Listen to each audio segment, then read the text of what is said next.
Question 2, importance of interpretation of statutes. ये short question आएगा तो जल्दी से देख लेते हैं। In relation to statutes, interpretation is of importance because of the inherent nature of legislation as a source of law. तो legislation जो होता है यानी एक्ट, लॉ, वो पावर इनहेरिट करता है, वो पावर लेता है किससे? पार्लियामेंट से। तो क्योंकि पार्लियामेंट की पावर्स डिराइव कर रहा है, एक लॉ इनहेरिट कर रहा है, तो इस वजह से ज़रूरी हो जाता है कि उसका सही सही इंटरप्रिटेशन किया जाए। The process of statute making and the process of interpretation of statutes happen separately concerning different agencies. तो स्टैट्यूट बनाने का प्रोसेस होता है पार्लियामेंट में, स्टेट लेजिस्लेचर में, और इंटरप्रिटेशन करने का प्रोसेस जो होता है वो होता है कोर्ट्स में।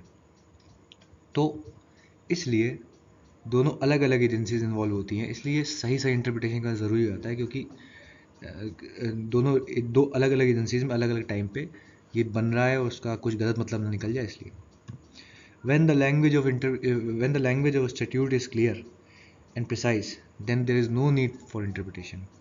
जब लैंग्वेज क्लियर होगी तो इंटरप्रिटेशन की जरूरत नहीं पड़ेगी, साफ साफ समझ में आ जाएगा। Need for interpretation arises under following circumstances.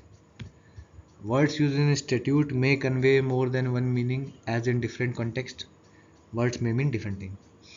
तो कब अराइज होती है कि जब जो वर्ड्स जो स्टैट्यूट में यूज़ हुए हैं वो एक से ज़्यादा मतलब दे रहे हैं, और ऐसा हो सकता है क्योंकि अलग अलग कॉन्टेक्स्ट में देखा जाए तो वर्ड्स अलग अलग मीनिंग देते हैं। It is not possible for the legislature enacting a statute to foresee all the contingencies and circumstances at the time of enactment.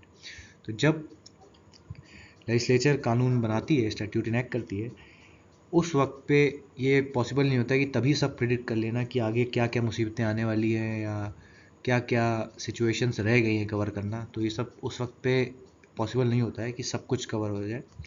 तो इसलिए इंटरप्रिटेशन करना ज़रूरी होता है ताकि इंटेंशन समझ में आ जाए। उस हिसाब से कोर्ट्स जो है, अगर कोई सिचुएशन जो डायरेक्टली समझ नहीं आ रही है तो उसमें भी अप्लाई कर ले इफेक्टिवली उस कानून को।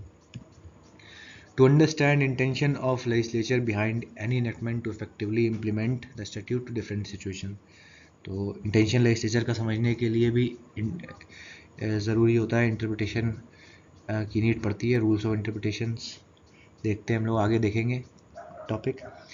तो इस हिसाब से ये 3 पॉइंट्स जो है इन केसेस में ज़रूरत पड़ जाती है इंटरप्रिटेशन की।